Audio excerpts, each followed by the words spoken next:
စာဖတ်သူတို့တဲ့ဒီစာအုပ်ထဲကစာတွေကကိုသတိပေးဆုံးမဖို့ကိုယ်တိုင်ပြန်ဖတ်ဖို့ရေးသားထားတဲ့စာတွေပါဖခင်ရဲ့တုန်တင်မှုတွေပညာရှိတွေရဲ့စကားတွေကိုမေ့မသွားခြင်းလို့မှတ်ထားတဲ့မှတ်စုလို့ဆိုရင်လည်းမှန်ပါတယ်အထက်မှာပါတဲ့စာတွေကတိုးပါတယ်အရှိကြီးဖတ်စရာမလိုတဲ့စာတွေပါဒီခေတ်လူတွေကအလုပ်အင်မတန်များကြတာဆိုတော့အားလက်ချိန်လေးမှာစာအုပ်လေးတအုပ်ကန်ပြီးတော့ဖတ်ခြင်းနဲ့ကိုကြိုက်တဲ့စာမျက်နှာကိုဖတ်ပြီးတာနဲ့ချထားလို့ရတယ်။လုံလက်စာအလုပ်ကိုဆက်လုပ်လို့ရတယ်။အလုပ်လုပ်ရင်းနဲ့လည်းစာထဲကအကြောင်းအရာကိုဆက်ပြီးနက်တွေးတောလို့ရတယ်ဆိုတော့စာအုပ်မျိုးဖတ်ချင်တဲ့သူတွေအတွက်ဒီစာအုပ်ကအနားမှာအသင့်ဖြစ်နေလိမ့်မယ်လို့ယုံကြည်ပါတယ်။လောကကိုစိတ်ကဥဆောင်တယ်ဆိုတော့ဖျားဟောရှိတဲ့အတိုင်းပါပဲ။တော်တော်ကလုံးမှာရှိသမျှအရာဟာစိတ်ကနေရင်စတာပါ။ဒီစိတ်ကစိတ်ထားရမြင့်နေမှအတိအမြင်တွေမှန်ကန်နေမှကြံစီသမျှကလည်းတင့်မြတ်တယ်အတိအညာလည်းပွင့်တယ်လုံးသမျှလည်းအဆင်ပြေတယ်ဘဝကလည်းနေပြစရာဖြစ်လာတယ်ဒီလိုဆိုကိုလောကကြီးတစ်ခုလုံးလည်းတာယာနေမှာပါလူဟာအတိညာမြင့်လေအတိပ္ပယ်ရှိတဲ့ဘဝကိုနေခြင်းလေဆိုတဲ့စကားလည်းရှိပါတယ်အတိပ္ပယ်ရှိတဲ့ဘဝကိုအတိညာမြင့်တဲ့သူကပို့တောင်းတာတယ်တိညာမြင့်တဲ့သူအတွက်ဆိုရင်တခြားဘာတွေရအတိတ်ပဲရှိတဲ့ဘဝကိုမနေရလို့မဖြစ်ပါဘူးတခြားဘာတွေဘလောက်ပဲပြည့်စုံနေပါစေအတိတ်ပဲရှိတဲ့ဘဝကိုနေရတာလားခြေနဲ့ပြီးပြည့်စုံလိုက်တာလို့ခံစားရတဲ့ရတာမျိုးလည်းမရှိပါဘူးဒီလိုအတိတ်ပဲရှိတဲ့ဘဝကိုနေချင်တဲ့သူတွေအတွက်ဒီစာအုပ်လေးကိုထုတ်ပြလိုက်ပါတယ်တဲ့စာဖတ်သူများကစာအုပ်ကိုဖတ်ရှုပြီးအတိတ်ပဲရှိတဲ့ဘဝကိုရရှိပိုင်ဆိုင်ကြပါစေလို့ဆန္ဒပြုလိုက်ပါတယ်တဲ့စာဖတ်သူများကိုချစ်ခင်လေးစားလျက်တထုံအခန်း1ကမှန်ကန်တဲ့အတွေ့အမြင်သဘောထားစိတ်ထားဘဝကိုတကယ်ပြည့်ပြည့်ဝဝနေခြင်းနဲ့ဆိုရင်အဲ့ဒါကိုရဖို့နီလန်တစ်ခုပဲရှိပါတယ်အဲ့ဒါကတော့ဘဝမှာဘာတွေကိုတမိုးထားပြီးနေမလဲဆိုတာဆုံးဖြတ်ရမယ်ပြီးတော့ဘာကိုမြင့်ဆုံးနေရာမှာထားမလဲဆိုတာလည်းဆုံးဖြတ်ရမယ်အဲ့ဒီလိုဆုံးဖြတ်ပြီးတဲ့နောက်ကိုဆုံးဖြတ်တဲ့အတိုင်းတနေ့မပြတ်နေထိုင်သွားဖို့ပဲဖြစ်တယ်အတိညာနဲ့ပတ်သက်တာအစင်မြင့်သိချင်တာရှိရဆိုရင်ကိုယ့်ရဲ့အနေပုံထိုင်ပုံတွေးပုံခေါ်ပုံနဲ့လောက်တာကိုင်းတာအားလုံးဟာကိုလိုချင်တဲ့အတိညာနဲ့မဆန့်ကျင်မှရမယ်အတိတ်ကပြီးသွားပြီအနာဂတ်ကရောက်မလာသေးဘူးကိုတကယ်ရနိုင်တာဒီနေ့တနေ့ပဲပြီးခဲ့တဲ့အတိတ်ကိုပြန်တွေးပြီးနေတာရောက်မလာသေးတဲ့အနာဂတ်ကိုမျှော်ပြီးနေတာဟာဒီနေ့ကိုအချင်းကြီးဖြောင်လုပ်လိုက်တာပဲဒီနေ့ကိုအချင်းကြီးဖြောင်လုပ်လိုက်တဲ့သူဟာအချင်းကြီးဘဝကိုသာရမယ်ဒါကြောင့်ကိုယ့်ရဲ့စိတ်ဓာတ်အင်အားအသိဉာဏ်အင်အားနဲ့ဖြစ်မြောက်အောင်လုပ်နိုင်တဲ့စိတ်ဆွမ်းအားတွေကိုဒီနေ့အတွက်အကောင်းဆုံးသုံးလိုက်ပါဒီနေ့ကိုအကောင်းဆုံးလုပ်လိုက်တဲ့သူဟာအနာဂတ်မှာအကောင်းဆုံးတွေဖြစ်လာလိမ့်မယ်လို့ယုံကြည်စိတ်ချထားနိုင်ပါတယ်ပြဿနာတွေခက်ခဲတဲ့အချိန်တွေကြုံတွေ့ရတိုင်းစိတ်ထဲကအတွေးတွေကိုစူးစူးစိုက်စိုက်ကြည့်ပေးပါအတွေးတွေရက်သွားသည်ထိအောင်ကြည့်ပါအတွေးရက်သွားတဲ့နေရာလေးမှာစိတ်ကိုထားနိုင်သလောက်ထားပါပေါ်လာတဲ့အတွေးတွေကိုလည်းငါမဟုတ်တဲ့အမြင်ကနေကြည့်ပါကိုယ်သဘောထားကိုမှန်ထားဖို့ပဲကြိုးစားပါတစ်ချိန်မှာကိုယ်ရောင်ထင်မထားတဲ့အနေနဲ့အကောင်းဆုံးဖြေရှင်းလိုက်တာကိုတွေ့ရလိမ့်မယ်ပြဿနာအခက်ခဲကိုအတွေ့ရဲ့အကူအညီနဲ့ဖြေရှင်းတာထက်အတွေ့မပါတဲ့အခါမှာဖြစ်ပေါ်လာတဲ့အသိဉာဏ်ကဖြေရှင်းတာပိုထိရောက်တယ်အတွေ့မပါတဲ့စိတ်ကအမှားနဲ့ဖို့စိတ်ချရတယ်တဘာဝတရားကြီးမှာတိုးတက်မှုလည်းမရှိဆုတ်ယုတ်မှုလည်းမရှိဘဲနဲ့ရက်နေတယ်ဆိုတာမရှိပါဘူးတိုးတက်ရင်တိုးတက်မတိုးတက်ရင်အဲ့ဒါဆုတ်ယုတ်နေတာပဲလူနဲ့ပတ်သက်ရင်လည်းထို့တူပါပဲတိုးတက်ရင်တိုးတက်မတိုးတက်ရင်အဲ့ဒါဆုတ်ယုတ်နေတာပဲလူဝဆိုတာတစ်ခုဝင်လာရင်တစ်ခုထွက်သွားတတ်တယ်ဘာတွေဝင်လာပြီးဘာတွေပြန်ထွက်သွားနေလဲဘာတွေရလိုက်ဖို့ဘာတွေကိုဆုံးရှုံးခံလိုက်တယ်လဲတတိထားပါကိုရအောင်လုပ်လိုက်တဲ့အရာကကိုဘယ်လိုလူစားလဲဆိုတာကိုဖော်ပြနေလိမ့်မယ် နောင်တဖြစ်တဲ့နာကိုနောင်တဖြစ်တတ်တာတိုးတက်မှုတစ်မျိုးပါနောင်တဆိုတာမျိုးကလည်းဉာဏ်ရည်မြင့်မှလူပီသားတဲ့စိတ်ရှိတဲ့သူမှဖြစ်တတ်တာပါတရိษံတွေမှာနောင်တရတယ်ဆိုတာမရှိပါဘူးလူအဆင့်အတန်းပြင်းရှိမှနောင်တရတယ်ဆိုတဲ့စိတ်ဖြစ်တယ်ဒီစိတ်ကြောင့်ပူလောင်မှုကိုခံစားရတယ်ကိုမကြည်ညိုတော့ဘူးကိုလေးစားမှုမရှိတော့ဘူးစသဖြင့်လည်းခံစားရတယ်ဒါရီအလုံးဟာလူပီသားတဲ့အဆင့်မြင့်တဲ့စိတ်ရဲ့လက္ခဏာတွေဖြစ်ပါတယ်လူတစ်ယောက်ဟာအမှားလုပ်ပြီးမှနောင်တမဖြစ်ဘူးဆိုရင်အဲ့ဒီလိုလူကိုဘယ်လိုလူလို့သတ်မှတ်ရပါမလဲဘဝရဲ့သဘာဝကစိတ်မအေးစရာတွေဆိုတာရှိနေတယ်မကျင်တဲ့စရာတွေကလည်းအမြဲရှိနေမှာပါပဲစိတ်မအေးစရာတွေမကျင်တဲ့စရာတွေကိုဘဝတွေကနေဖယ်ထုတ်ခြင်းလို့လည်းမရပါဘူးရှောင်ပြေးခြင်းလို့လည်းမရပါဘူးကိုယ့်ဘဝလေးကိုစိတ်ချမ်းသာလေးနေခြင်းနဲ့ဆိုရင်ကိုယ့်အသိဉာဏ်အဆင့်အတန်းကိုမြင့်မြင့်သွားတတ်ဖို့လိုပါတယ်ကိုယ့်အသိဉာဏ်မြင့်လာရင်သိပုံမြင်ပုံပြောင်းသွားတယ်သိပုံမြင်ပုံပြောင်းသွားတယ်ဆိုတာဉာဏ်ပြောင်းသွားလို့ပါဉာဏ်လည်းပြောင်းသွားတယ်သိပုံမြင်ပုံလည်းပြောင်းသွားတယ်ဆိုရင်ခံစားမှုလည်းပြောင်းသွားတယ်ကိုယ်အသိဉာဏ်ကမြင့်လာတဲ့အခါကိုယ့်ဘဝအတွေ့အကြုံတွေကိုနောက်တစ်မျိုးအမြင်နဲ့ကြည့်တဲ့ခံစားတတ်လာတယ်အဲ့ဒီအခါဘဝကိုလည်းမကြောက်တော့လောကကြီးကိုလည်းမကြောက်တော့ဘူးဆိုတာကိုယ်တွေ့သိပါလိမ့်မယ်စိတ်ထားမြင့်တဲ့သူမြင့်မြတ်တဲ့အသိအမြင်အတွေးခေါ်ရှိတဲ့သူဟာဘဝကိုရိုးရိုးတည်တည်လေးလေးစားစားနေထိုင်တယ်ကိုယ်အသိဉာဏ်ကပြောတာကိုနားထောင်တတ်သွားရင်ကိုယ့်ရဲ့စိတ်ရဲ့အရေးသွေးမြင့်လာတယ်အတွင်းမှာစူစီညီညွတ်လာတယ်စိတ်ချမ်းသာမှုတိုးလာတယ်ပူပန်တော့ကလည်းနည်းလာတယ်အရှုံးမပေးတဲ့ကိစ္စမှာအရှုံးမပေးပဲနေလိုက်တာဟာလောကကိုဆောင်းလျှောက်ရာရောက်ပါတယ်အနိုင်မယူရမယ့်အချိန်မှာအနိုင်မယူတာအောင်နိုင်ခြင်းစစ်ဖြစ်ပါတယ်ကဲ၍ကိုကမှန်ကန်ခဲ့လို့အနိုင်ရတယ်ဆိုရင်တော့အဲ့ဒါဟာလောကကိုဆောက်ရှောက်တဲ့စီကံနဲ့မှန်ကန်တဲ့တရားနည်းလမ်းကြမှုကအနိုင်ရတာလို့မှတ်ယူမယ်ငါဆိုရက်အတ္တကမှန်ဝင့်တတ်တာကိုသတိထားရမယ်ကိုအတ္တကကိုတိမ်ဖြင်းအောင်လှုပ်လိုက်မှာကိုသတိထားရမယ်ငါနဲ့သူနဲ့အစင်မပြေမှုတွေပြဿနာတွေဖြစ်ပြီးတဲ့နောက်ငါလည်းအရင်ထပ်ပို့ပြီးစိတ်ထားမြင့်သွားပါတယ်သူလည်းအရင်ထပ်ပို့ပြီးစိတ်ထားမြင့်တဲ့သူဖြစ်သွားပါစေလို့မေတ္တာပို့ပါတယ်ဘဝကိုတကယ်ပြောပိုက်ဖို့ဆိုရင်စိတ်ကိုငြိမ်သက်အောင်မထားတတ်ဘဲနဲ့မဖြစ်နိုင်ပါဘူးတဲ့မငြိမ်မသက်ရောက်ရက်ခတ်နေတဲ့စိတ်မှာပြောရဲဆိုတာမဖြစ်နိုင်ဘူးကောင်းတာကိုဘယ်လောက်လိုချင်ကောင်းမယ်လို့မယုံကြည်ရင်ကောင်းတာမဖြစ်နိုင်ပါဘူးဘာဖြစ်လို့လဲဆိုတော့ယုံကြည်မှုကအင်မတန်အရေးကြီးပါတယ်နောက်ဆုံးမှာကိုယုံကြည်တဲ့အတိုင်းပဲဖြစ်လာမှာပါကောင်းတာကိုလိုချင်ပါတယ်လို့ပြောပေမဲ့ကောင်းဖို့မယုံကြည်ဘူးဆိုရင်ကိုယ့်ရဲ့မယုံကြည်တဲ့စိတ်ကကောင်းတာဖြစ်လာရင်တော့ပြန်ဖြတ်စီလိုက်မယ်လူတွေဟာသူများနဲ့နေရင်ကိုငါဘာတူလဲဆိုတာသိတယ်လို့ရှိတယ်တယောက်တည်းဖြစ်သွားတဲ့အချိန်မှာငါဘာတူလဲဆိုတာသိတော့ဖြစ်သွားတယ်အနားမှာဘာတူမှမရှိပဲကိုတကူရဲ့တီးတန်းရှိနေတဲ့အချိန်ဒီအချိန်မှာအပြင်းပြတစ်ခုခုလုပ်နေရလဲမရှိဘူး social media လည်းမသုံးဘူးဒီလိုအချိန်မှာကိုယ့်ရဲ့အတွင်းစိတ်ကိုပြန်ကြည့်ရင်ဘယ်လိုခံစားရလဲကိုပြန်ခံစားရတဲ့ခံစားမှုကောင်းသလားအဲ့ဒါသိဖို့သိအရေးကြီးပါတယ်ဒီကိုယ်ရဲ့တီးတန်းရှိတဲ့အချိန်မှာကိုပြန်ခံစားရတဲ့စိတ်အစင်မြင့်ရင်မြင့်သလောက်အစင်မြင့်တဲ့အသိဉာဏ်ကိုရမယ်အစင်မြင့်တဲ့လွတ်လပ်မှုအေးချမ်းမှုကိုသိနိုင်နားလည်နိုင်မယ်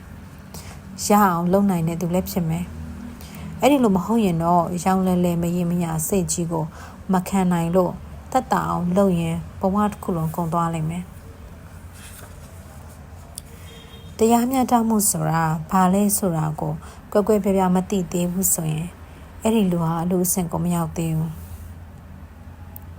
ဘဝဆိုတာခဏလေးပါလို့တကယ်သိရင်စိတ်ကိုမြင့်တဲ့ဘက်မြတ်တဲ့ဘက်ကိုလည်းမြတ်တဲ့ဘက်ကိုပဲပို့ထားခြင်းပါစန္ဒနဲ့လောဘကွဲပြားပါတယ် ဆန္ဒအကြီးရဲ့ဆိုတာကောင်းကျိုးကိုဖြစ်စေတယ်လို့ကိုကသိထားတဲ့အရာကိုမရရအောင်မပြီးပြအောင်လုပ်တာမပြီးပြီးအောင်လုပ်လိုတာဖြစ်တယ်လောဘဆိုတာလဲလိုချင်စိတ်ပင်ဖြစ်တော်လဲသူကတန်းတန်းဆွဲတက်မှတ်ပြီးမရအရာလိုချင်နေတာဖြစ်တယ်လောဘအားကြီးရင်တိတ်ခါကိုထဲမတွက်မိတော့ဘူး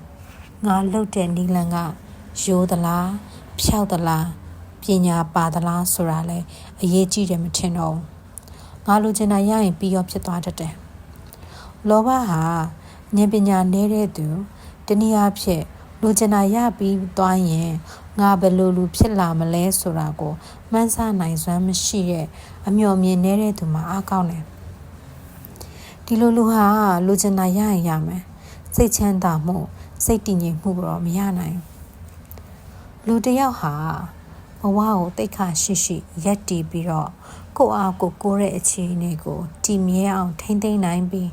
ကိုယ့်အတွက်အသုံးဝင်မဲ့အသိဉာဏ်ပညာမှန်သမျှရအောင်ကြိုးပမ်းနိုင်လေသူ့ရဲ့အတွင်းတတိအင်အားကအားကောင်းလေပဲဘဝဆိုတာ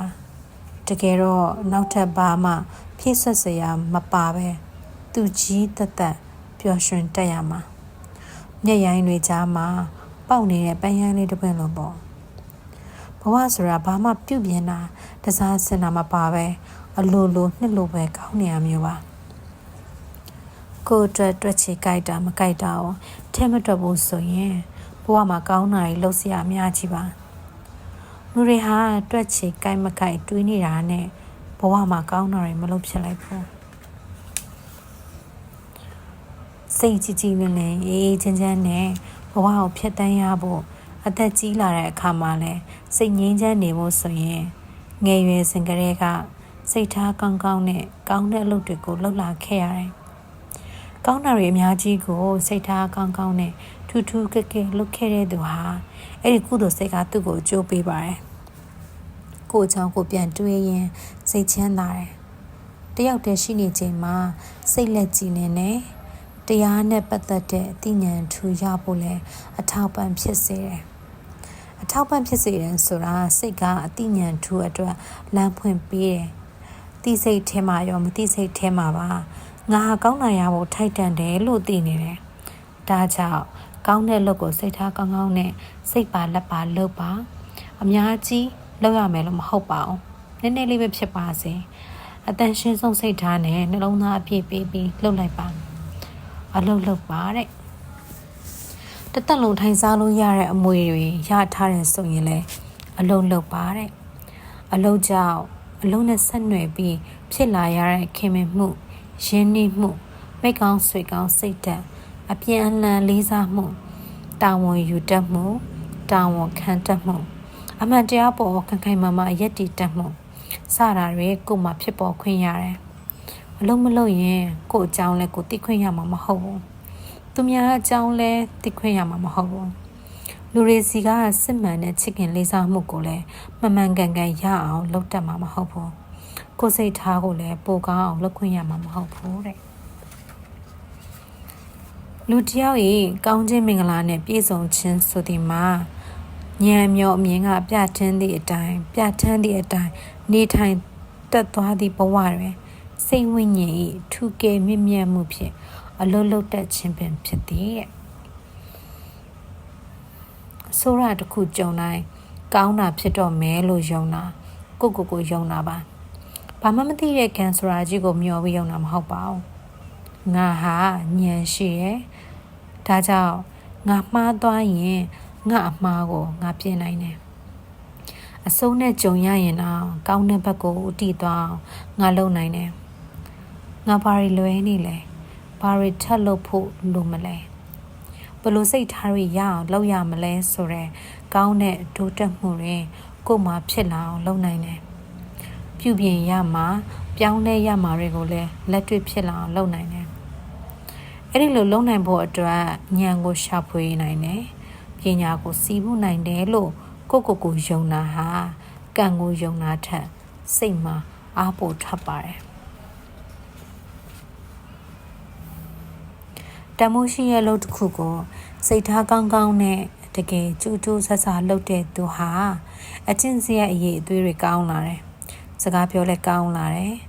ကျမ်းမာရေးလည်းကောင်းလာတယ်အထင်ကြီးခံခြင်းနဲ့စိတ်ကိုသတိထားပါတဲ့အထင်ကြီးခံခြင်းနဲ့တည်တည်၍ကိုဟာစစ်မှန်တဲ့သူမဖြစ်နိုင်ဘူး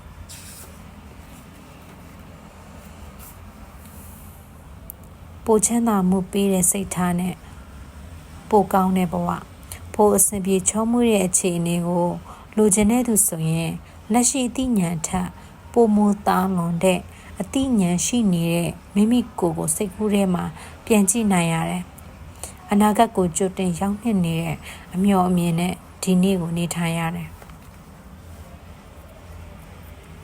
ကိုဘဝကိုအထိပ္ပယ်ပြေဝပြီးခိုင်မာတဲ့ဘက်ကိုပြောင်းချင်တယ်ဆိုရင်တကယ်ပြင်းပြတဲ့ဆန္ဒရှိရတယ်ဒီလိုစိတ်ဆန္ဒမျိုးနဲ့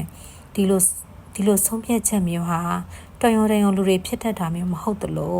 ပျော့ညံ့တဲ့သူတွေရအောင်လုပ်နိုင်တဲ့အစွမ်းအစမျိုးလည်းမဟုတ်ပါဘူး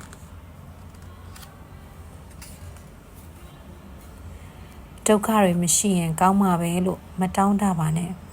ခံနိုင်တဲ့ဒုက္ခကိုခံရတာစိတ်ဓာတ်နဲ့အသိဉာဏ်ဖွံ့ဖြိုးရေးအတွက်ကောင်းပါတယ်လှုပ်ချင်တာတွေကြီးလှုပ်ခွင့်ရရင်ကောင်းမှာပဲလို့မထင်ပါနဲ့လှုပ်ချင်သည်ဖြစ်စေမလှုပ်ချင်သည်ဖြစ်စေလှုပ်ကိုလှုပ်ရမယ်ဆိုတဲ့အလုပ်မျိုးရှိရမယ်လှုပ်တဲ့နာတွေရှိတယ်လှုပ်တဲ့နာတွေကိုလှုပ်တဲ့လို့ကိုလှုပ်ရမယ်ဆိုတဲ့အလုပ်လည်းရှိရမယ်ဒီလိုလူမှသာစိတ်ကြမ်းပါတယ်အသိဉာဏ်ဖွံ့ဖြိုးတယ်ပြဿနာတစ်ခုခုရှိလာပြီဆိုပြဿနာကကိုဘယ်လိုလူလဲဆိုတာဖော်ပြသလိုပြဿနာကိုဘယ်လိုဖြေရှင်းလိုက်တယ်လဲဆိုတဲ့ဖြေရှင်းနည်းကလည်းကိုဘယ်လိုလူလဲဆိုတာကိုဖော်ပြတယ်ဒီနေ့တော့ဆိုကရေတီဟာမိတ်ဆွေတွေနဲ့အတူရှိနေတယ်အဲ့ဒီအချိန်မှာလူတစ်ယောက်ရောက်လာပြီးဆိုကရေတီကိုဆဲဆိုကြိမ်းမောင်းပြစ်တင်ဝေဖန်တဲ့စကားတွေကိုဒေါသတကြီးပြောဆိုတယ်ဆိုကရေကဘာမှပြန်မပြောအဲ့ဒီလူကအားရအောင်ပြောပြီးထွက်သွားတော့မိတ်ဆွေတွေကဆိုကရေတီကိုမဟုတ်တာတွေလာပြီးပြောဆိုနေတာတွေကိုဘာလို့ပြန်မချေပတာလဲဆိုပြီးဝိုင်းပြောကြတယ်ဆိုကရေတီကပြန်ပြောတယ်ညီးတကောင်ငါ့ကိုလာကန်ရင်ငါကပြန်ကန်ရမှာလားတဲ့တချို့လူတွေကမီးတွေပါတဲ့သူတို့ကိုတုတ်ပြန်ဖို့မထိုက်တန်ပါဘူးတဲ့ညနေဆောင်ဖုန်ကြီးနှစ်ပါးလမ်းလျှောက်ကြတော့လေခွင်းထဲမှာကျွဲကြီးတစ်ကောင်နဲ့တက်တိုးတယ်ကျွဲဆိုတာအနီအောင်မုန်းတဲ့တင်ကန်းကနီဆိုတော့ကျွဲကမျက်ထောက်နီကြီးနဲ့ကြည်ရာကနေဝေ့ဖို့ပြေးလာပါလေရော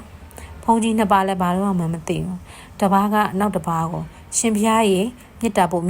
လို့ပြောဆိုလွတ်ရပြေးတယ်နောက်တပားက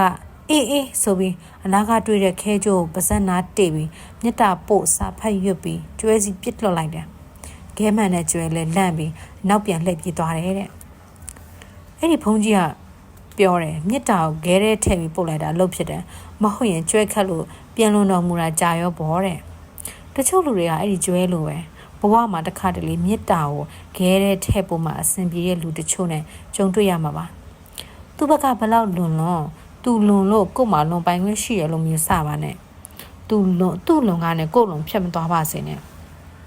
ညံရှိတဲ့သူတွေဆိုရင်တော့ဘယ်နေရာဘယ်ကိစ္စမှမစိုးနိုင်ချင်းရှိပါတယ်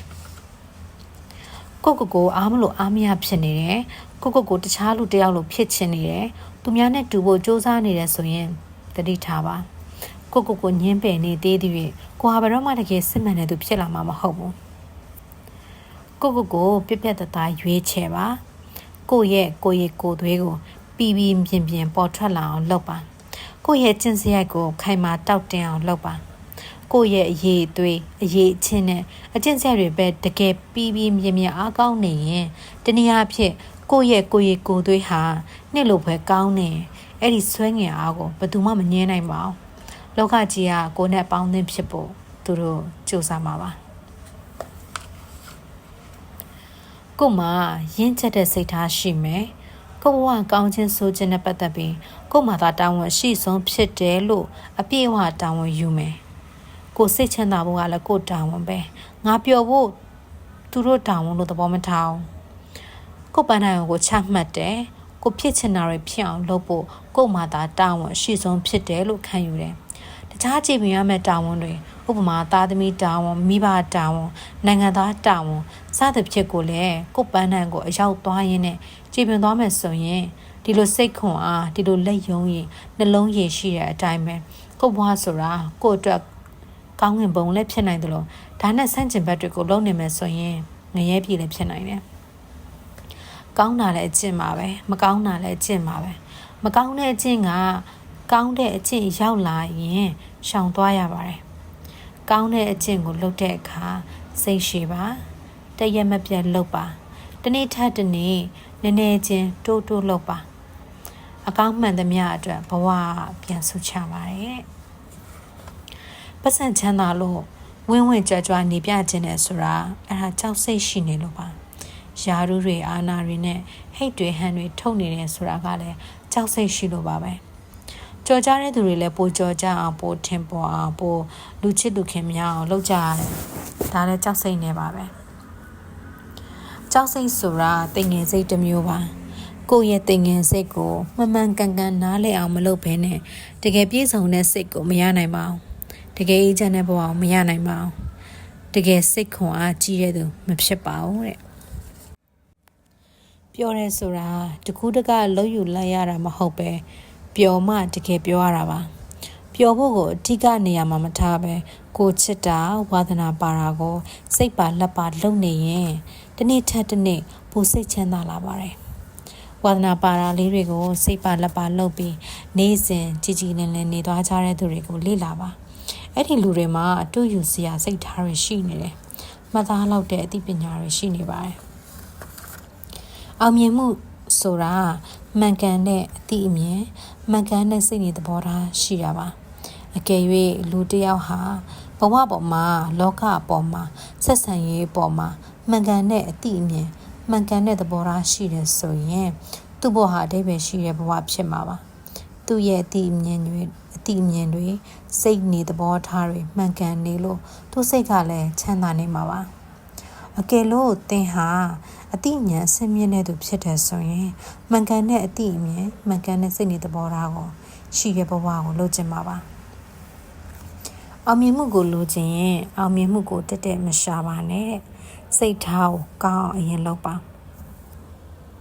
သဘောထားကိုမှန်အောင်အရင်ထားပါလူချစ်လူခင်များချင်ရင်အချစ်ခင်အောင်လိုက်မလုပ်ပါနဲ့ကိုချစ်အောင်အရင်လုပ်ပါကောင်းတာတွေလိုချင်ရင်ကိုစိတ်ထားနဲ့အတိအမြန်ကိုဂရုစိုက်ပါတဲ့ကို့မှာအရေးအချင်းတွေတိုးလာနေတယ်ဆိုတာသိနေရတယ်ကိုစိတ်ထားတွေပိုကောင်းနေတယ်ဆိုတာကိုလည်းခံစားနေရတယ်အဲ့ဒါကိုကျဉ်နှံ့နေတယ်အဲ့ဒီလိုကိုကျဉ်နှံ့နေတဲ့ခံစားမှုကစိတ်ချမ်းသာမှုထဲမှာနံပါတ်1ပါပဲကိုကျဉ်နှံ့မှုမရရင်ကြံတဲ့ကောင်းတာတွေဘာတွေရဘာမှအတိတ်ပဲရှိတယ်လို့မခံစားရတော့ဒီလိုကိုယ့်ရဲ့ချင်းနဲ့ကိုယ်စိတ်ထားနဲ့ကိုကျဉ်နှံ့မှုရနေတဲ့သူဟာဘယ်လောက်ရုပ်ဆိုပါစေဆွဲဆောင်မှုရှိနေတယ်ပညာလိုလားတဲ့သူအနားမှာပညာရှိတဲ့သူရောက်လာတဲ့ဆိုရိုးစကားရှိပါတယ်ဒီလိုပါပဲစိတ်ထားမြင့်မာတဲ့သူအနီးမှာစိတ်ထားကောင်းတဲ့သူတွေလာစုတယ်အတွင်းစိတ်တက်ကိုတန်မိုးထားဆက်ဆံတတ်တဲ့သူမှာမိကောင်းများလာတယ်မမရေဖြစ်နေတာအားငယ်နေတာတိမ်ငယ်နေတာမရှိတဲ့ဘဝမှာလူချစ်တိမ်ငယ်မရေဖြစ်နေတာအားငယ်နေတာတိမ်ငယ်နေတာမရှိတဲ့သူမှာလူချစ်လူခင်ပေါ်တယ်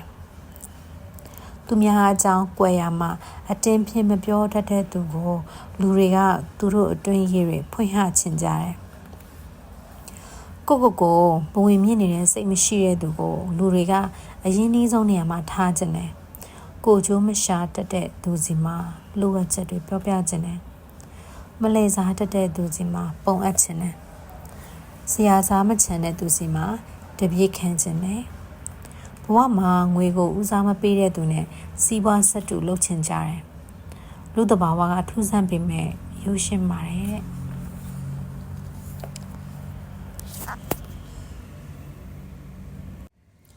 အခန်းနဲ့ထားရမယ့်စိတ်ဓာတ်စီကံရွယ်ချက်စိတ်ညစ်ရင်စိတ်ညစ်တဲ့အတွေးတွေကိုမြင်အောင်ကြည့်ပြီးအဲ့ဒီစိတ်ညစ်စရာတွေအတွေးတွေတွေးနေတတ်တဲ့ကိုယ်စိတ်ရဲ့အကြောင်းကို နက်နက်သိအောင်လုပ်ဖို့လိုပါတယ်အဲ့ဒီလိုကိုယ်စိတ်ကိုမြင်အောင်မကြည့်ပဲနဲ့စညစ်စရာကြုံတိုင်းပျော်စရာအာရုံတွေရှာပြီးတော့ဖြစ်စေအခြားမေးပြလို့ရတဲ့ဤပေါင်းစုံနဲ့ဖြစ်စေဖုံးပြလိုက်တာမေးပြလိုက်တာမျိုးလုပ်တတ်ကြတယ်အဲ့ဒီလိုတက်ရင်ဆိုင်ရမှာကိုရင်မဆိုင်မဲနဲ့အာယုံလွှဲတာဟာဘာနဲ့တူလဲဆိုတော့အုံနောက်မှာအကျိတ်ဖြစ်လို့ခေါင်းကိုက်တာကိုပါရာစီတမောတောက်ပြီးတက်တောင်လုပ်တယ်လို့ပဲယောဂရဲ့အကြောင်းရင်းကိုသိအောင်လုပ်ပြီးချေမြင့်ကုသလို့ရတဲ့အခွင့်အရေးကိုဆုံးရှုံးခံလိုက်တယ်ကိုခံစားရတဲ့ဝေဒနာရဲ့အကြောင်းရင်းမြင့်အကြောင်းရင်းစင်းမြစ်ကိုသိအောင်မလုပ်ဖို့သိအောင်မလုပ်တော့အခြေအနေကကြာလေဆိုးလေဖြစ်လာတယ်ဘဝမှာနေရတာကြာလေစိတ်မပျော်လေအသက်ကြီးလေစိတ်မကြည်လေဖြစ်လာတာဒါကြောင့်ပါပဲကိုထိန်းချုပ်နိုင်တာလောက်ပြင်ပဆိစောဒါတွေကိုကာကွယ်နိုင်တာမရှိဘူးစောင့်စည်းနိုင်အောင်အေးနိုင်တာလောက်ကိုယ်စိတ်ကိုတွင်လှုပ်ခါနေတာတွေကိုမတုံ့လှုပ်တာမရှိဘူးဘဝမှာကိုလိုသူလိုမဖြစ်တာတွေများလာတဲ့အခါပြင်ပလောကကိုဖြစ်မတင်ပါနဲ့စန္ဒတွေနဲ့တိမ်ငယ်စိတ်တွေများလာတဲ့အခါ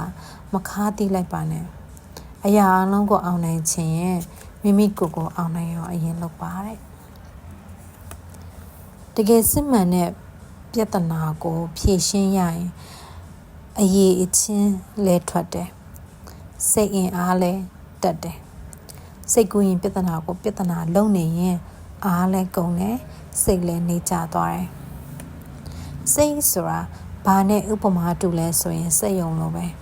ကုန်ချမ်းနဲ့လိုချင်တဲ့ဒီဇိုင်းကိုသာပေးလိုက်ပါပေးတဲ့ဒီဇိုင်းအတိုင်းထွက်လာမယ်ကိုကဘာကုန်ချမ်းပေးတယ်လဲဘာဒီဇိုင်းပေးတယ်လဲဆိုတာပဲရေးကြည့်ရယ်ဘလူးရုပ်လဲထွက်အောင်လုပ်လို့ရတယ်နှက်သားလေးလို့နှက်မိမယ်လေးလို့လဲထွက်အောင်လုပ်လို့ရတယ်ရွှွန်ကုန်ချမ်းပေးရင်ရွှွန်ရုပ်ထွက်လာမယ်ရွှေကုန်ချမ်းပေးရင်ရွှေရုပ်ထွက်လာမယ်ကိုကကုန်ချမ်းကိုဘာကုန်ချမ်းတွေပေးနေတယ်လဲဒီဇိုင်းကိုဘာဒီဇိုင်းပေးနေတယ်လဲဆိုတာသတိထားပါသူများအချင်းမှမကောင်းပြောတာကိုစိတ်ဆိုးစိတ်ပြက်နေတာအဲ့ဒီစိတ်ကအလက်ကပဲကိုတဖာကျိုးမှမရှိဘူးလူတွေဆိုတာဘာမဟုတ်တာလေးနဲ့အကြီးအကျယ်ချီးမွမ်းတတ်တယ်လို့ဘာမဟုတ်တာလေးနဲ့လည်းကဲ့ရဲ့နေတတ်တယ်ဘာမှမသိဘဲနဲ့လည်းအပြစ်တင်နေတတ်တယ်လို့တိနည်းနဲ့လည်းအတင်းစကားဆိုနေတတ်တယ်သူတို့ကိုပြင်ဖို့မကြိုးစားပါနဲ့ကိုသာမြင့်ပါတပွဲတို့ခဏစိတ်ဖြည်တဲ့အလုပ်ကိုမလုပ်ပါနဲ့အပေါ်ယံစိတ်ဖြည်ပေးတဲ့အကြံဉာဏ်တွေကိုလည်းမရှာပါနဲ့ကိုယ်စိတ်ရဲ့တုံ့ပြန်မှုတွေကိုတတိချက်ချမြင်အောင်ကြည့်ပါတတိချက်ချသိအောင်လုပ်ပါငါစိတ်မှာဖြစ်နေရတွေကိုဖြစ်တိုင်းကြည်နိုင်ရမယ်လို့စိတ်ကိုဥတီချက်ပေးထားပါကိုယ်စိတ်ကသေးနေရင်အရာကြီးရဲ့လို့ထင်ရတယ်ကိုယ်စိတ်ကကြီးနေရင်အရာသိသွားတာပါပဲမြင့်မို့တောင်စည်းစိမ်နဲ့ပေါက်တယ်လို့ပေါ့ကိုယ်စိတ်ကကြီးဖို့ပဲလုပ်ပါတယ်စိတ်ကပူတာကိုလုံနိုင်တယ်လို့အေးတာကိုလည်းလုံနိုင်တယ်အေးတာကိုတိတဲ့အချိန်များလာရင်အေးတာကမြဲလာတယ်အထက်ကအေးတာမြဲအောင်စိတ်ကိုကျင့်ပေးဖို့ပါပဲစိတ်မအေးချမ်းတာလဲစိတ်ရဲ့အကျင့်ဖြစ်တယ်လို့စိတ်အေးချမ်းတာလဲစိတ်ရဲ့အကျင့်ပါပဲလူတွေမှာလုံနေကြအကျင့်ပါနေတဲ့ habit pattern ဆိုတာရှိရယ်လုံနေကြအကျင့်ကကိုယ့်ဘဝကိုချုပ်ရင်းချက်တွေနဲ့ပြည့်နှက်သွားလုံနိုင်တယ်လို့ဘဝကိုပြည်ပြင်းတဲ့ရုပ်လုံးပေါ်နေတဲ့အလှပလေးတစ်ခုလိုဖြစ်သွားအောင်လဲလုံနိုင်တယ်ဒါကြောင့်အကျင့်ကောင်းကိုပြုစုပါတဲ့မာနလို့ဆိုလိုက်တိုင်းမောက်မာတာငါနဲ့ငါသာနှိုင်းစရာလို့ထင်နေတာမျိုးမဟုတ်ပါဘူးမာနမှာကောင်းတဲ့မာနနဲ့မကောင်းတဲ့မာနနှစ်မျိုးရှိပါတယ်မကောင်းတဲ့မာနကလူကိုစက်တရေမဲ့စေတယ်သူများကိုလည်းဖျက်ဆီးတတ်တယ်ကိုလည်းဖျက်ဆီးတတ်တယ်ကောင်းတဲ့မာနကလူကိုသိက္ခာရှိစေတယ်ကိုချင်းတရားကိုမြင့်တင်ပေးတယ်လောကကိုကောင်းကျိုးအောင်ပြုတယ်လို့ပြောနိုင်ပါတယ်သူတစ်ပါးကိုကူညီပေးတဲ့အခါအတ္တနဲ့ကူညီရင်ကိုအတ္တရဲ့ကျေးဇူးတင်ခံခြင်းတဲ့သဘောကိုတစ်ဖက်သားရဲ့အတ္တကသိပါတယ်အဲ့ဒီတော့အကူညီပေးတဲ့သူကိုမသိစိမ့်နဲ့မုန်းတယ်အကူညီဟာမထိရောက်ပါဘူးလို့ဖြစ်အောင်လုပ်တတ်တယ် သူတို့ဘဝတွေကအရေးပါအရာရောက်တဲ့နေရာကိုဝင်ယူသွားလို့မရအောင်သူတို့မသိစိတ်ကနေလှုပ်တတ်တယ်အတ္တရဲ့သဘောကတိမ်မွေ့လွန်းလို့အတ္တရဲ့သဘာဝကတိမ်မွေ့လွန်းလို့ဒါတွေဟာအတ္တကလုံနေပါလားလို့သိဖို့တော့မလွယ်ပါဘူးဒါကြောင့်သူ့ကိုအကူအညီပေးနေတော့မှငါအတ္တကိုကျင့်နှမှုရအောင်လုပ်နေတာလားဆိုတာကြည့်ဖို့လိုပါတယ်အကူအညီပေးနေတော့မှအစင်မပြေဖြစ်ရင်သူဘာမှနေလဲဆိုတာမတွေးဘဲနဲ့ငါဘာမှနေလဲဆိုတာတတိချာချာမြင်အောင်ကြည့်ဖို့သိအောင်လုပ်ဖို့အရေးကြီးပါတယ်ငါအကူအညီပေးလိုက်လို့ရှိရင်ငါအကူအညီကြောင့်သူအဆင်ပြေသွားရမယ်ငါလုပ်ပေးလိုက်လို့သူကောင်းသွားပြီဖြစ်ရမယ်လို့တွေးနေသလားတွေးနေတယ်ဆိုရင်အဲ့ဒီစိတ်ကိုသတိထားပါအဲ့ဒါအတ္တရဲ့အနေအမြင့်ချက်တွင်မှုတစ်ခုပါတဲ့အတ္တဟာပရိယေသိများပါတယ်မျက်နှာပုံးလှလှလေးတွေစွတ်ပြီးလာတတ်တယ်အခက်အခဲဆုံးဖြေရှင်းရတဲ့ပြဿနာကမိမိနဲ့အမှန်တရားကြားအယိုးသားဆုံးဖြေရှင်းရတာပဲလူဟာလိန်နာသိကျွမ်းကျင်သွားပြီးဆိုရင်ကိုပြန်လိန်နေတာကိုတော့ကိုယ့်ဘာသာကိုပြန်မသိနိုင်တော့အနစ်နာဆုံးကတော့ကိုပြန်လိန်နေတာကိုယ့်ဘာသာသိနိုင်စွမ်းမရှိရတာပါပဲမယိုးသားတာမယိုးဖြောက်တာလိန်လေတာညာဝါတာလှည့်ပြားတာပရိယသုံးတာလူလေကြတာအယုံသွင်းတာအပြောကောင်းတာမလိတ်တပတ်လောက်တာသူတစ်ပါးရဲ့မသိနားမလည်မှုကိုအခွင့်ကောင်းယူတာစသဖြင့်မမှန်ကန်တဲ့အရာတွေကိုလှုပ်တတ်တဲ့သူတွေဟာသူတို့လိုချင်တာကိုရသွားတတ်ပါတယ်အဲ့ဒါငွေဖြစ်ခြင်းဖြစ်မယ်ပစ္စည်းဖြစ်ခြင်းဖြစ်မယ်အောင်မြင်မှုကြော်ကြားမှုဖြစ်ခြင်းဖြစ်မယ်လူထင်ကြီးတာဖြစ်ခြင်းဖြစ်မယ်တစ်ဖက်သားပေါ်အသာစီရသွားတာဒါမှမဟုတ်အနိုင်ရသွားတာလည်းဖြစ်ခြင်းဖြစ်မယ်အဲ့ဒီလိုသူတို့လိုချင်တာရသွားတဲ့အခါလိုချင်တာရသွားတာကိုကြိုက်သွားတတ်တယ်ဒီလိုနဲ့ပို့ပြီးလှုပ်ရဲလာတယ်လူချင်တာတွေရလာတတ်ပါတယ်ဘလောက်ပဲလူချင်တာရသွားပါစေအဲ့ဒီလူဟာစိတ်ချမ်းသာမှုအစစ်ကိုတော့ရသွားမှာမဟုတ်ပါဘူးလူမသိသူမသိပြိုချနေတဲ့ဘဝလူမသိသူမသိပြိုချနေတဲ့ဘဝကိုနေသွားရလိမ့်မယ်ဒါဟာကိုယ်စိတ်ကကိုယ့်ကိုအကြီးမားဆုံးတန်ခတ်လိုက်တာပါပဲလူတယောက်ရဲ့ဘဝမှာကောင်းတာတွေအများကြီးဖြစ်လာတယ်ဆိုတာမတော်တဆဖြစ်လာတာမဟုတ်ပါဘူးသူ့မှာအင်မတန်အားကောင်းတဲ့ဘဝအမြင်လောကအမြင်နဲ့မျှော်မှန်းချက်ဆွဲမြင်ရှိခဲ့လို့ပါကောင်းတာကိုလုပ်ပြီးဂုဏ်ယူတက်တဲ့စိတ်ဟာမြင့်တဲ့စိတ်တစ်မျိုးပါဂုဏ်ယူစိတ်ဟာအကောင်းဆုံးကိုသိနာလဲနိုင်တဲ့စိတ်အခြေခံကနဲ့လာတာဖြစ်တဲ့အစစ်မြင့်တဲ့ခံစားမှုဖြစ်ပါတယ်ဒီခံစားမှုဟာလှပတဲ့ဘဝကိုတည်ဆောက်ဖို့အတွက်မဖြစ်မနေလိုပါတယ်ဘာကိုဂုဏ်ယူရမှမသိတဲ့သူဟာဘာကိုရအောင်လုပ်ရမှန်းဆိုတာလဲသိမှာမဟုတ်ဘူးကိုကလိုချင်ရကောင်းမှမသိတဲ့အရာကိုကိုယ်စိတ်ကလည်းရအောင်လုပ်ပေးမှာမဟုတ်ဘူး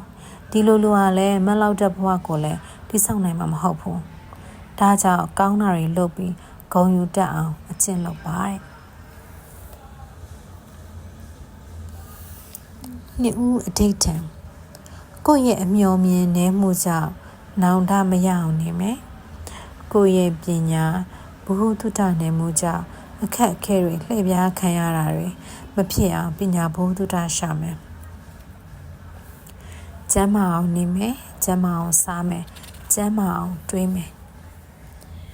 လူတယောက်ပထမအဦးဆုံးလုပ်ရမှာအမှားနေဖို့နောက်ထပ်လုပ်ရမှာကဒုက္ခနေဖို့စိတ်ဆိုတာသူ့ကိုဥတီချက်ပေးထားရတယ်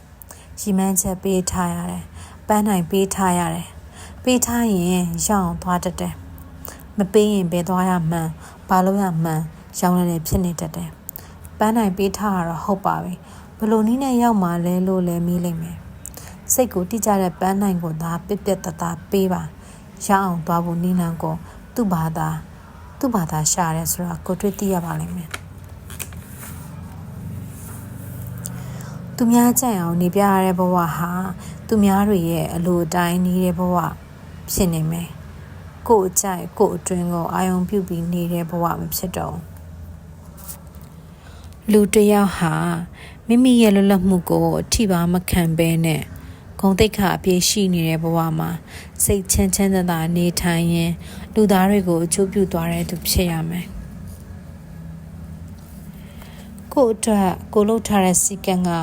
သူများစီကံထက်အဆင့်မြင့်နေရင်ကိုဘယ်သူကလာအုပ်ချုပ်ဖို့လို့သေးလဲထိရောက်တဲ့ဘဝကိုပိုင်ဆိုင်နေသူမှန်သမျှဟာ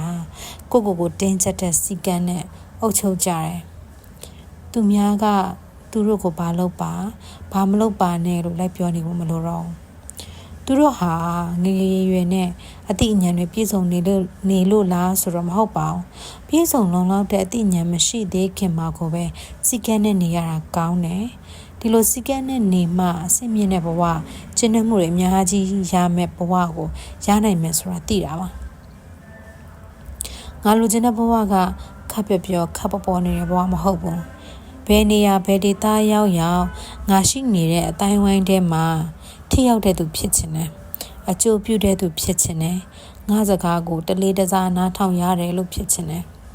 ဒီလိုကိုဘလိုလူဖြစ်ချင်တယ်ဆိုတာကိုသိတဲ့သူမှာဖြုံးစရာအချိန်မရှိပါဘူးစိတ်လိုလိုက်ပြီးနေလိုက်တယ်ဆိုတာအင်မတန်ဖြစ်ခဲ့သွားပါပြီ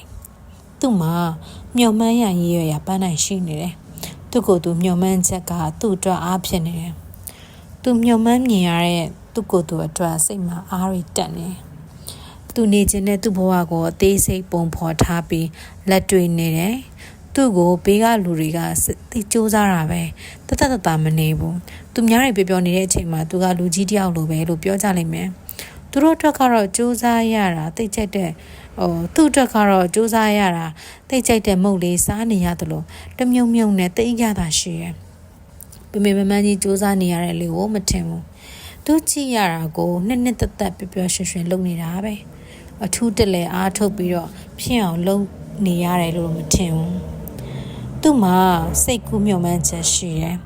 သူကိုယ်သူမျှော်မှန်းပြီးမြင်အောင်နေတဲ့သူဟာအသက်ကြီးလေးရင့်ကျက်လေးဖြစ်နေတယ်အသက်ကြီးလေးလွတ်လပ်တဲ့ဘက်ကိုသွားလေအသက်ကြီးလေးငြိမ်းချမ်းလေးဖြစ်နေတယ်သူ့ရဲ့နောက်ဆုံးမျှော်မှန်းချက်ကလောကကြီးရဲ့လှည့်စားမှုတွေပြားယောင်းမှုတွေကနေလွန်မြောက်သွားတဲ့သူဖြစ်ခြင်းနဲ့ကိုယ့်ရဲ့အတ္တစိတ်ကိုလွန်မြောက်သွားတဲ့သူဖြစ်ခြင်းနဲ့သူ့မှာစိတ်ကူးမျှော်မှန်းချက်ရှိတယ်ဒါကြောင့်သူ့အတွက်စီကံကိုသူကိုယ်တိုင်ထုတ်တယ်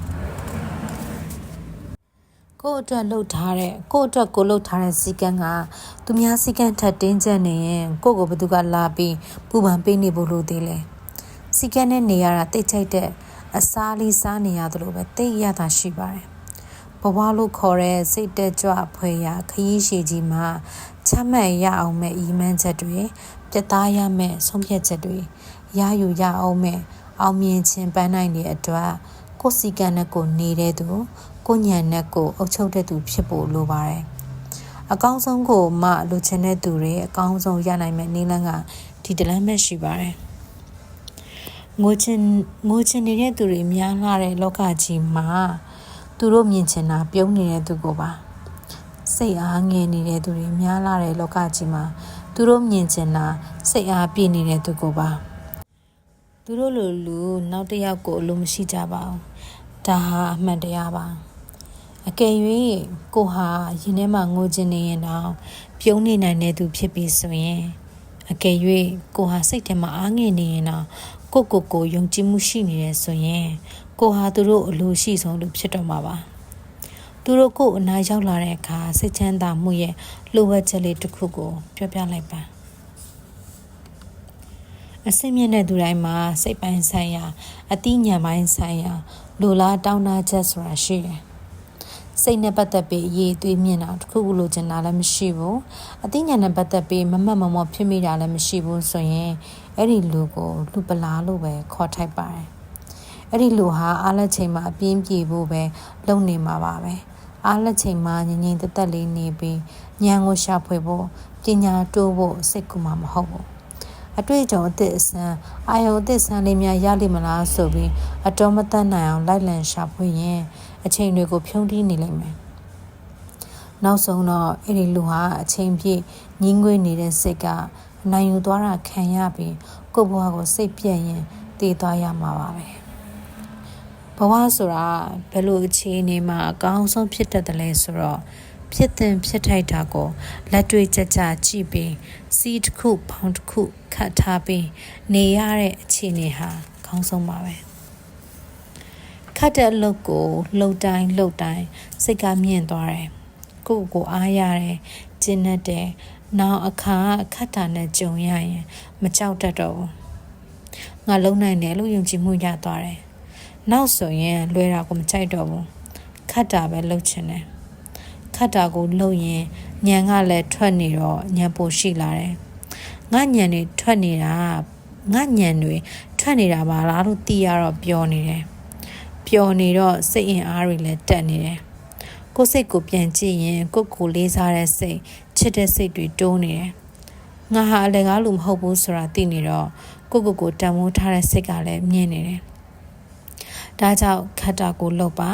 ခတ်တဲ့အလုပ်ကိုနည်းနည်းချင်းတူလုပ်ပါခတ်တာတွေ့တာနဲ့နောက်မဆုတ်ပါနဲ့အလွယ်လိုက်ခြင်းတဲ့စိတ်ကိုရှော့မပေးပါနဲ့တတ်တာအောင်မနေပါနဲ့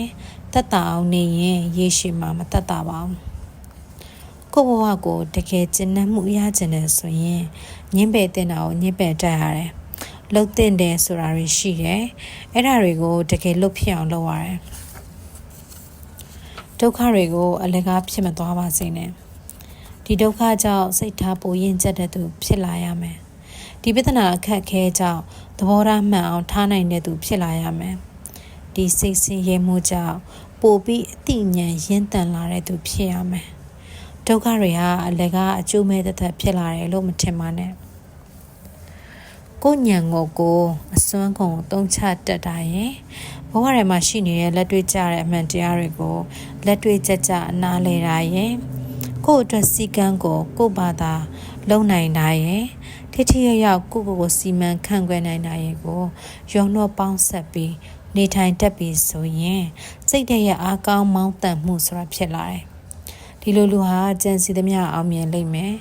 ဒါကိုပဲလူတွေကကံကောင်းတယ်လို့ခေါ်ကြလိမ့်မယ်တကယ်တော့ဒီခေတ်လောက်လွတ်လပ်တဲ့ခေတ်ဒီခေတ်လောက်လွတ်လပ်စွာကိုယ်ကွယ်ခွင့်ရှိရခေတ်